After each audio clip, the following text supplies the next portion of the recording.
Takes guts. You got to dig down deep to gut it out. Keep on going again and again and again until you make it happen, because you know that it's possible. Now, what do you do during the hard times, Les? Here's what you must do. Number one is you must have faith. Paul said you must have the faith to call forth those things that be not as though they were. Judge not according to appearances. Don't judge your circumstances and the possibilities for your future based upon what you have now and because of what's going on now. No, no, no, no. That's not the real reality there. What you're going through, if you're going through some hard times, it has not come to stay. It has come to pass. It's all right. Now, second thing is, repeat this after me. Something you should affirm to yourself every day. Repeat this, please. No matter how bad it is or how bad it gets, I'm going to make it. Say that to yourself every day.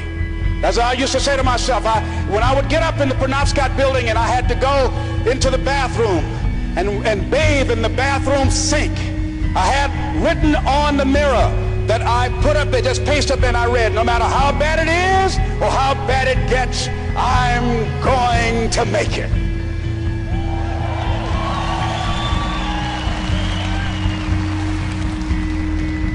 So you got to have faith. You talk to yourself. You say that affirmation. The next step is you must have patience and engage in consistent action. Patience and engage in consistent action. See, everything does not always happen, ladies and gentlemen, when we want it to happen. It doesn't happen quickly. So in that process, they have something in the Far East called the Chinese bamboo tree. The Chinese bamboo tree, every day it has to be watered and fertilized. It's a very hard nut, and it takes 5 years of watering and fertilization every day, according to American Geographics, before it breaks through the ground. At any time, if the watering process and the nurturing and the fertilization process is stopped, the Chinese bamboo tree will die in the ground. Now, once it breaks through in that 5th year, then in 6 weeks it grows 90 feet tall. Now the question is, does it grow 90 feet in 5 years or 6 weeks? The answer is obvious. It takes 5 years. That's how long it took to grow it, to build that foundation, to nurture it, to water it, to build the reputation, to build the credibility, to learn the market, to learn people, to learn yourself, to learn the system, to learn how to do it, to figure it out. That's why you must have patience and engage in consistent action. We live in a world, ladies and gentlemen, where people want instant gratification. They want it right now. They want to be a Dexter Yeager, but they're not willing to pay the price to do what it takes to get up there where Dick Hopper is. Well, Bryant or Judy is. They think it was easy. No. It's simple, but it's not easy. It's a system that if you work the system, it works if you work it. But make no mistake about it, it's hard. You are the determining factor. Here's something else. It's possible you can live your dream. It's necessary that you have goals, that you write them down, that you surround yourself with a support team, that you are creative. It's you that you must take personal responsibility to make it happen. George Bernard Shaw said, the people that make it in this world look around for the circumstances that they want, and if they can't find them, they create them.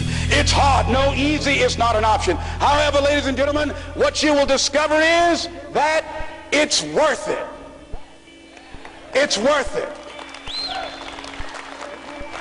I suggest to you, if you want to become diamond, write down 5 reasons of why it is worth it for you to become a diamond, to experience that level of achievement. What is it that will give you the drive? What is it that will ignite the courage in you to get up and come back again and again and again?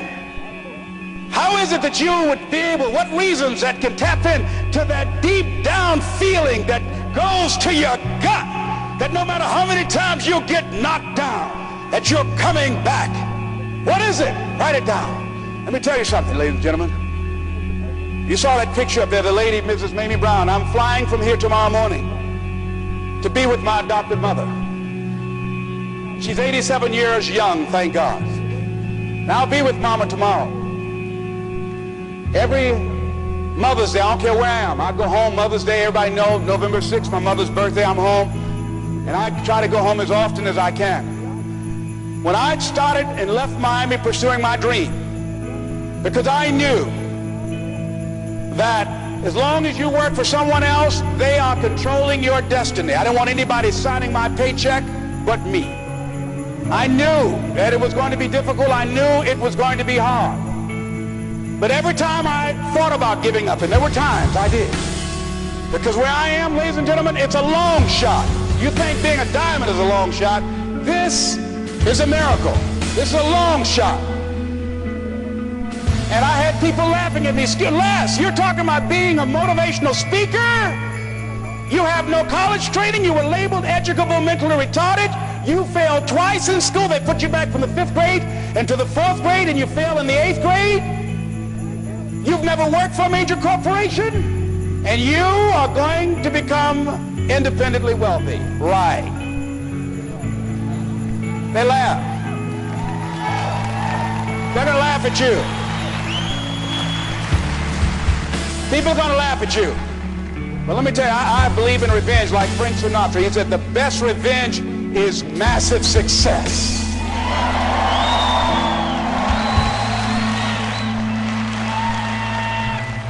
Ladies and gentlemen, when I was driving around with my mother and she saw a house, we were just looking for homes, and we drove an exclusive area of Miami where the coach of the Miami Dolphins, Don Shula, lives in that area called Country Club.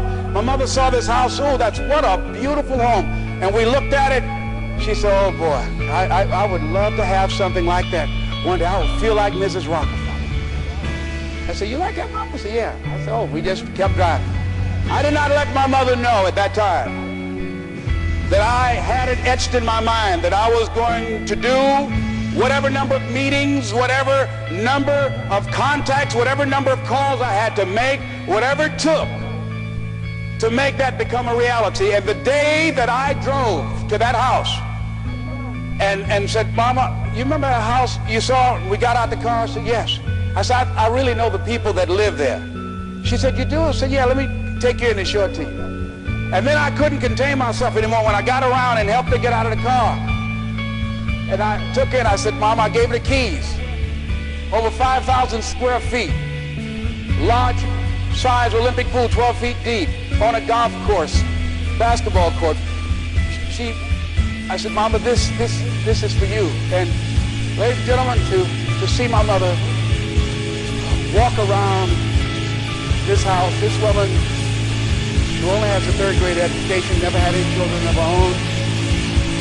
And she walked around, she said, oh Lord, oh thank you Jesus. No one would have ever told me this would have happened to me. She said, Leslie, she said, you know, that day when I went in that building and they told me this lady had these boys that she wanted to put up for adoption.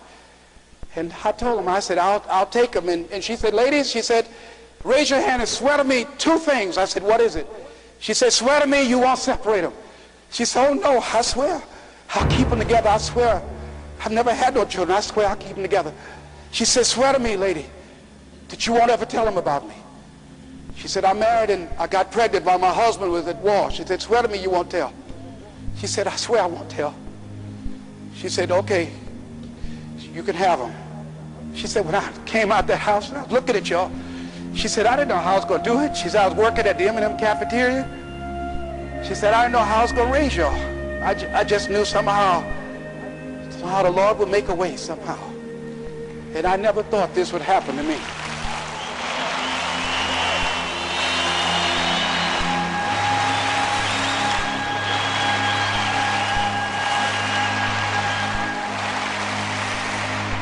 know. And during those moments when it's hard, not only must you have patience and engage in consistent action, but you must turn to a power greater than yourself and just say, Lord, whatever I face today together, you and I can handle it. And I know some way and somehow you'll make a way for me.